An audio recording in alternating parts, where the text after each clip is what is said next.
پاکستان کی پہلی مسجد کہاں، کس نے بنوائی؟ مسجد کے ساتھ دریافت ہونے والا شہر کتنا قدیم، لازوال محبت کی داستان کا مرکز۔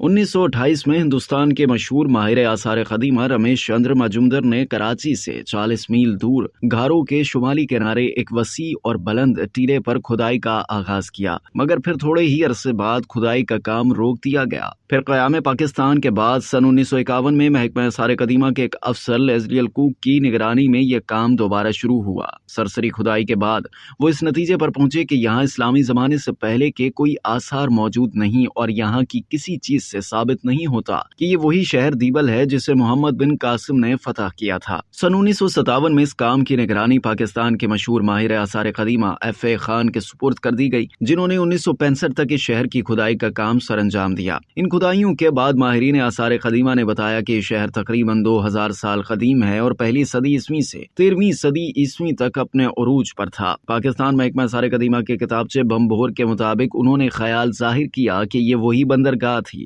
جہاں سکندر اعظم نے اپنی فوجوں کو تقسیم کیا تھا۔ محققین نے دعویٰ کیا کہ لیزلی الکوک کا خیال غلط ہے اور یہ وہی شہر ہے جو عرب میں بنو امیہ کے دور حکومت کے وقت ہندوستان میں دیبل کے نام سے آباد تھا اور اس وقت سندھ کا تجارتی مرکز تھا۔ یہاں سے تاجروں کے قافلے سمندر اور خشکی کے راستے دنیا کے مختلف ممالک کا سفر کرتے تھے۔ یہی وہ شہر تھا جسے محمد بن قاسم نے 712 میں فتح کیا تھا۔ کچھ محققین کے مطابق یہی وہ شہر ہے جو محبت کی مشہور لوک داستان سسی پنو کا مرکز تھا۔ محبت کی یہ داستان شاہ عبداللطیف بھٹائی نے اپنی کتاب شاج و رسالوں میں رقم کی اور یوں اس سے لازوال بنا دیا۔ سسی پنو کی داستان سے اندازہ ہوتا ہے کہ بمبھور ایک بہت ہی خوشحال اور بڑا شہر تھا۔ پنو کیچ مکران کا شہزادہ تھا اور وہ تاجروں کے قافلے کے ساتھ بمبھور آیا تھا۔ 2 مارچ 1958 کو بمبھور میں کھدائی کے دوران ان کھنڈرات میں 2 اہم تعمیرات کا سراغ ملا۔ ایک تو مضبوط قلعہ بند شہر پناہ جو مشرق سے مغرب کی طرف 200 فٹ چوڑی اور شمال سے مغرب کی طرف 1200 فٹ طویل تھی۔ کتابچے بمبھور کے مطابق اس شہر پناہ کی تعمیر کا سراغ سن 1958 میں ملا۔ 2 برس بعد وہاں سے ایک مسجد کے آثار ملے جو محکمہ آثار قدیمہ کے مطابق برِ صغیر میں تعمیر کی جانے والی پہلی مسجد کے آثار تھے۔ اس مسجد کے ساتھ ہی کچھ کتبے بھی برآمد ہوئے جن پر خط کوفی میں تحریر کی گئی۔ ایک عبارت کے مطابق یہ مسجد 109 ہجری یعنی سن 727 میں تعمیر ہوئی تھی۔ اس تحریر کی برآمدگی کے بعد ماہرین آثار قدیمہ اس نتیجے پر پہنچے کہ یہ مسجد برِ صغیر میں تعمیر ہونے والی اولین مسجد تھی جو محمد بن قاسم کے ساتھیوں نے تعمیر کروائی تھی۔ تاہم چرمن کے مقام پر سن 628 میں تعمیر ہونے والی پہلی مسجد کے دعوے کے بعد بمبھور کی یہ مسجد برِ صغیر کی پہلی مسجد تو نہیں کہلائی جا سکتی، البتہ اسے موجودہ پاکستان کی سرزمین پر تعمیر ہونے والی پہلی مسجد ضرور قرار دیا جا سکتا ہے۔ ماہرین آثار قدیمہ کے اس دعوے کو مشہور مورخ A.B. راجپوت نے اپنی کتاب آرکیٹیکچر ان پاکستان میں بھی تسلیم کیا۔ بمبھور کے آثار قدیمہ سے برآمد ہونے والی یہ مسجد 13ویں صدی عیسوی تک قائم رہی۔ اس مسجد میں کوئی محراب نہیں تھی اور اس کا نقشہ کوفہ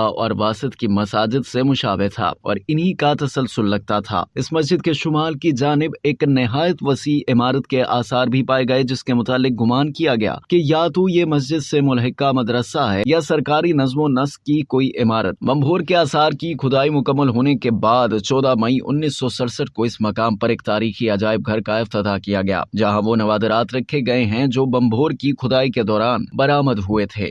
اب تک کے لیے اتنا ہی۔ مزید جاننے کے لیے سبسکرائب کیجیے ڈیلی جنگ یوٹیوب چینل اور لائک کیجیے ڈیلی جنگ فیس بک پیج۔